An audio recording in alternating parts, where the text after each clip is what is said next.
العالمين سيدنا ونبينا جد الحسن والحسين بالقاسم محمد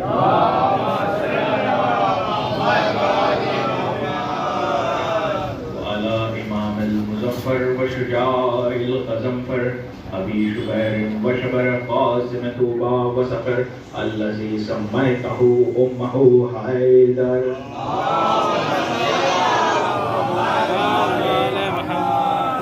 اللہ الغالب غالب على كل غالب امام مشرق والمغارب مولانا ومال الكونين امام بالحق بالحسنين علي بن ابي طالب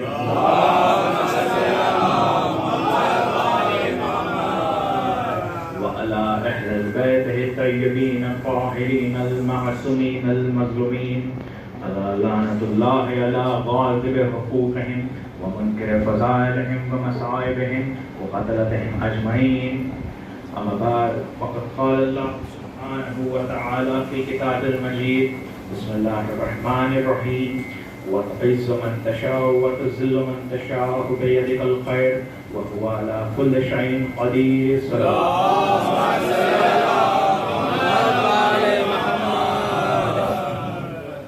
عزیزان ایمان، خداوند عالم رب الکریم نے اپنے حبیب کے اوپر ایک کتاب کو نازل کیا.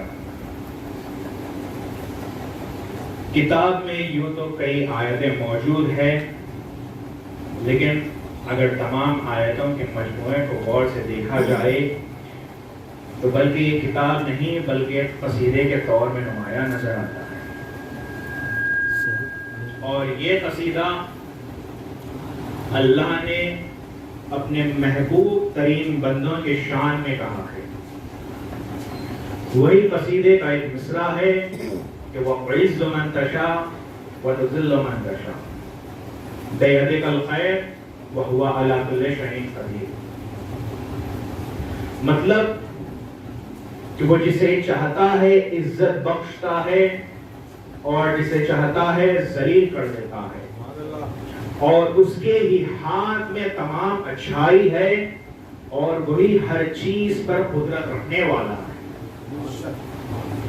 اب غور کیا گیا تو یہ آیت بھی ملی ہے ایک ایسے سورے میں کہ جو مخصوص اہل بیت کی شان میں نازل کیا گیا ہے. یہ سورہ آل عمران کی 26 یا 27ویں آیت ہے کہ جس میں اللہ یہ بیان کر رہا ہے کہ وہ جسے چاہتا ہے عزت عطا کرتا ہے اور جسے چاہتا ہے ذلت عطا کر دیتا ہے. تو اب یہاں پر غور کرنے کی بات یہ ہے کہ خدا کے نزدیک عزت کسے کہا جاتا ہے اور خدا کے نزدیک ذلت کسے کہا جاتا ہے. تو جب ائمہ سے پوچھا گیا کہ دنیا میں اگر مانگنی چاہیے تو کیا مانگنا چاہیے، تو امام نے فرمایا تھا کہ اگر تمہیں مانگنا ہے تو قرب الہی مانگا کرو، کیونکہ اسی میں تمہاری عزت بھی ہے. اور اب یہاں پر دیکھا جائے کہ اگر قرب الہی میں عزت ہے تو خدا سے دور جانے میں ذلت قرار دیا گیا ہے. آغاز گفتگو میں نے کہا تھا کہ اللہ نے اس آیت کو قصیدے کے مصرعے کے طور پر بیان کیا ہے. سبحان اللہ. تو جب حقیر مومن بھی قصیدہ پڑھتا ہے تو ہر قصیدے کے دو پہلو ہوتے ہیں. ایک قصیدے کے ایک پہلو میں اہل بیت سے محبت کا اظہار ہی کیا جاتا ہے اور دوسرے پہلو میں دشمنوں سے برات کا اظہار ہی کیا جاتا ہے. یہیں پر آیت میں غور کر لیجئے کہ اللہ بتا رہا ہے کہ جو بھی آل عمران سے مل گیا ہے میں اسے عزت بخش سکتا ہوں، اور جو بھی آل عمران کے مقابل میں آ گیا ہے میں اسے ذلیل کر کے رکھ دوں گا، چاہے وہ کوئی بھی ہو. اب چاہے لوگ اعتراض کرنے لگیں گے کہ وہ تو اہل بیت کے دشمن تھے لیکن بڑے ہی نیک رہا کرتے تھے، چاہے کون سا بھی انسان ہو اس کے بارے میں کہے لوگوں کا یہ گمان نہ ہو جائے کہ اس کے دل میں علی کا بغض تو تھا لیکن بہت ہی نیک شخص تھا، بہت ہی صدقہ دیا کرتا تھا، بہت ہی نمازیں پڑھا کرتا تھا، بہت ہی عمل صالح کہا کرتا تھا، لیکن خدا نے یہاں پر حد بتا دی ہے کہ عزت بھی دینے والا میں ہی ہوں اور ذلت بھی دینے والا میں ہی ہوں۔ اگر کوئی اعتراض کرے کہ اللہ یہ نہیں کر سکتا، اللہ وہ نہیں کر سکتا، اللہ ان کو یہاں پر نہیں بھیج سکتا، اللہ ان کو جنت میں نہیں بھیج سکتا، تو اس کے آگے اللہ نے مہر خود لگا دی ہے کہ وَهُوَ عَلَى كُلِّ شَيْءٍ قَدِيرٌ، کہ یہ وہ ہے، یعنی میں وہ ہوں کہ جو ہر شے پر قدرت رکھتا ہوں۔ صلوات اللہ محمد وعلیہ۔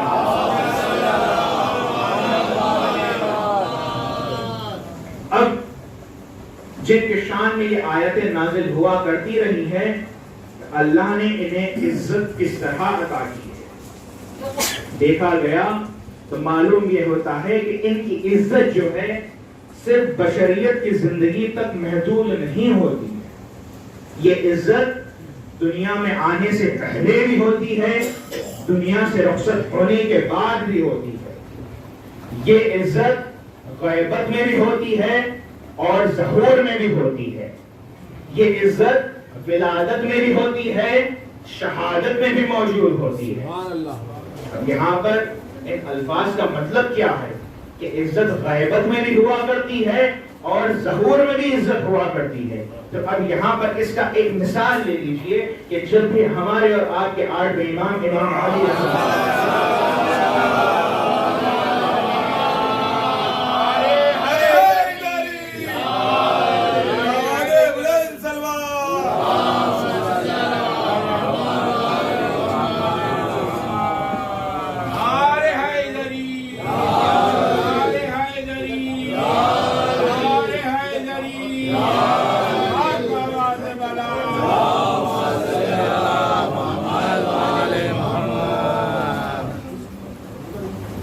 تو جب بھی ہمارے 8ویں امام کے سامنے امام زمانہ کا ذکر ہوا کرتا تھا یا پھر جب بھی امام زمانہ کا نام لیا جایا کرتا تھا تو ہمارے 8ویں امام زمین سے اٹھ کر کھڑے ہو جاتے تھے اور سامنے جھک کر اپنے سر پر ہاتھ کو رکھ لیا کرتے تھے۔ اب یہاں پر غور کیجئے، امام زمانہ 12ویں امام ہے اور تعظیم کون کر رہا ہے؟ 8ویں امام تعظیم کر رہے ہیں، مطلب کہ دادا کے بھی دادا تعظیم کر رہے ہیں۔ ایسا امام کہ جس کا مرتبہ بہت ہی اعلیٰ ہے، وہ اپنی نسل میں آنے والے امام کی تعظیم کر رہا ہے۔ تو جب علماء سے پوچھا گیا کہ یہ جو عمل ہمارے 8ویں امام کر رہا ہے کہ جب بھی امام زمانہ کا نام آیا کرتا تھا تو وہ خود زمین سے اٹھ کر کھڑے ہو جاتے تھے، بس کھڑے ہی نہیں ہوتے بلکہ سر پر تعظیم سے اپنا ہاتھ رکھ لیا کرتے تھے، تو یہ امام یہ عمل کیوں بجا لایا کرتے تھے؟ تو علماء نے اس کی 2 نکات بیان کی ہے۔ ایک عمل کی یہ نکات یہ ہے کہ امام اپنے نائب کا، اپنے بعد آنے والے رہبر کا تعظیم کیا کرتے تھے۔ اب یوں تو ہر معصوم کا تعظیم کیا ہے، ہم شروع سے ہی دیکھتے آئے ہیں کہ رسول اللہ جب بھی در فاطمہ پر آتے تھے سلام کر کیا کرتے تھے، جب بھی بی بی فاطمہ الزہرا سلام اللہ علیہا آیا کرتی تھی رسول اپنے زمین سے اٹھ جایا کرتے تھے، لیکن رسول اللہ نے کبھی سر پر ہاتھ کو نہیں رکھا، کبھی سامنے جھکے نہیں ہیں۔ لیکن یہ 8ویں امام کا عمل ایسا کیوں ہے کہ جو امام نے صرف 12ویں امام کے لیے رکھا ہے، جو آج بھی تمام مومنین کرتے ہیں؟ تو ایک بات تو تعظیم کے لیے تھی، علماء نے دوسری وجہ یہ بتائی ہے تاکہ جب آخر کار امام زمانہ کا ظہور ہو جائے تو یہ مومنین کے لیے امام تربیت کا عمل کر رہے ہیں کہ جب بھی امام کا نام آ جائے تو مومنین زمین سے اٹھ کر قیام کے لیے راضی ہو جائے اور اپنا سر خم کر کر سر پر ہاتھ رکھ کر امام کے لیے اپنے آپ کو نثار کر دے۔ اب یہاں پر دیکھنا یہ ہے کہ تعظیم کون کر رہا ہے؟ جو 8واں امام ہے وہ تعظیم کر رہے ہیں۔ کس کی تعظیم کر رہے ہیں؟ اپنی اولاد میں آنے والے امام کی تعظیم کر رہے ہیں۔ گویا اللہ نے بتا دیا کہ میرا آخری رہبر ایسا آئے گا کہ اس کی تعظیم صرف زمین اور فلک نہیں کریں گے بلکہ تمام معصومین بھی اس کی تعظیم کریں گے. اور وہ جب آئے گا تو صرف تمہیں تعظیم ہی نہیں کرنا ہے بلکہ اس کے آواز پر اس کے ساتھ قیام بھی کرنا ہے. صلوات محمد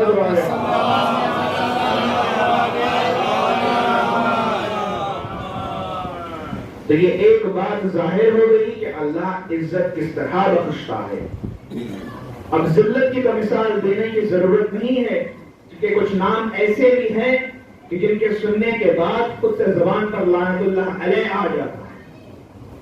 یا پھر یوں کہا جائے کہ جو اہل بیت سے دشمنی کرے گا بس وہ ہمیشہ ذلت اور رسوا کے گڑھے میں گرا ہوا رہے گا. یا پھر دوسرے الفاظ میں کہوں کہ جو امام وقت کے مقابل میں چاہے اونٹ پر بیٹھ کر آ جائے یا پھر خچر پر بیٹھ کر آ جائے, کہیں پر بھی اونچائی پر بھی بیٹھ کر آ جائے, بس ہمیشہ ذلت کے گڑھے میں گر کر ہی مرتے ہیں. لیکن جسے اللہ عزت عطا کرنا چاہتا ہے وہ رسن بستہ ظالم کے دربار میں بے رضا ہو کر بھی خدا کی عزت و جلال کا معیار بنے رہتے ہیں.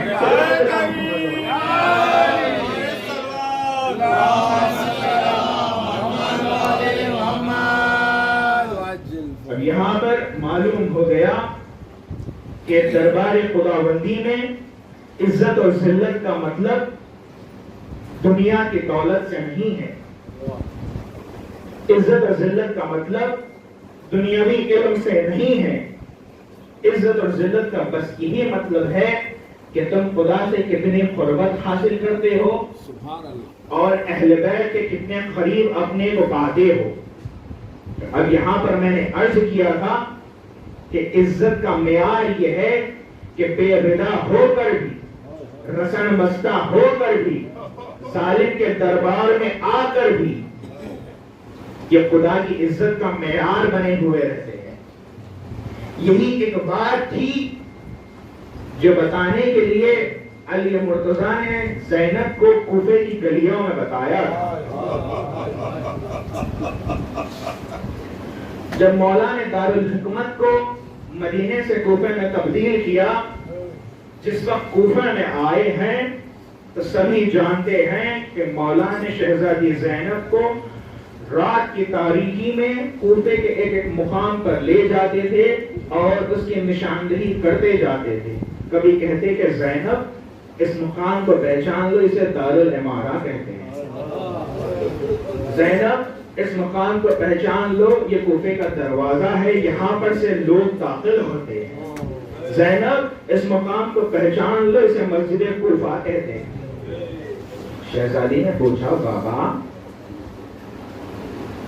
شہر کے راستے تو بیٹوں کو بتائے جاتے ہیں اور میں تو ویسے بھی زینب بنت علی ہوں, میں تو بھائیوں کے بغیر کبھی گھر سے نکلتی بھی نہیں ہوں, مجھے راستے کیوں بتائے جا رہے ہیں؟ علی نے بے ساختہ کہا اے بیٹی زینب ایک موقع ایسا بھی آئے گا کہ تمہارا کوئی بھائی موجود نہیں رہے گا, انہی راستوں سے تمہیں لے جایا جائے.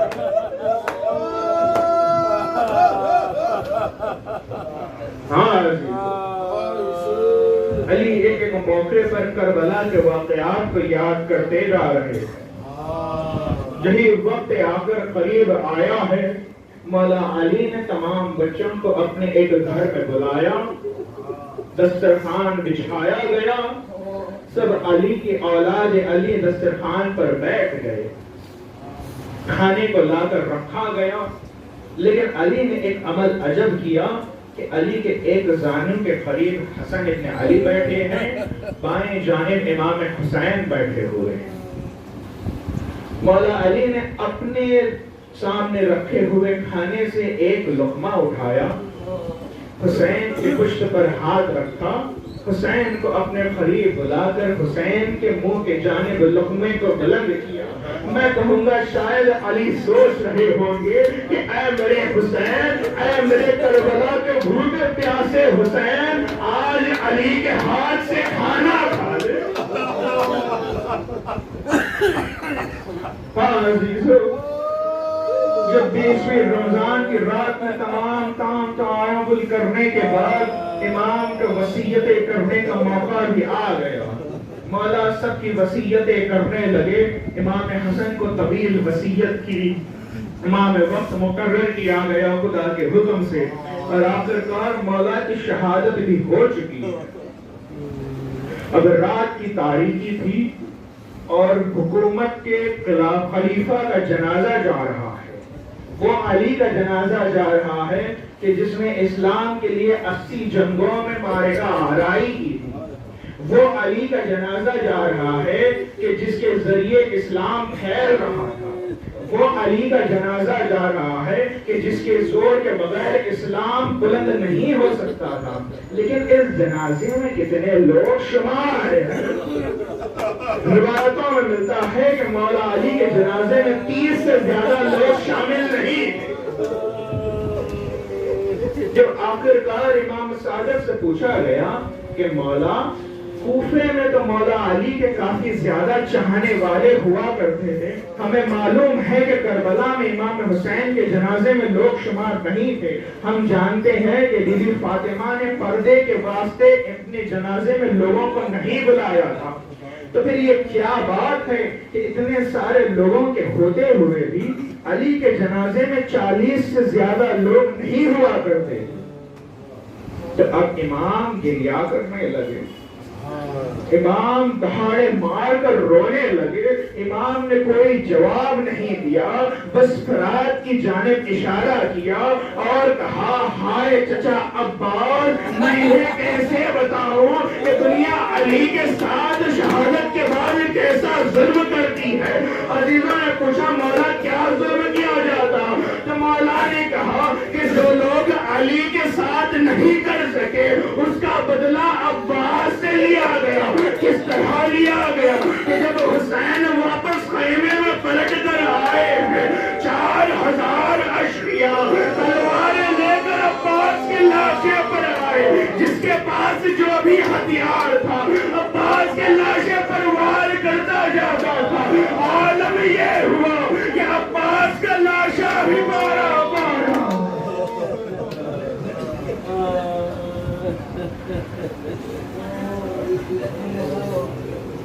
اللہ لعنت اللہ علی القوم الظالمین وسيعلم الذين سمعوا من قلبهم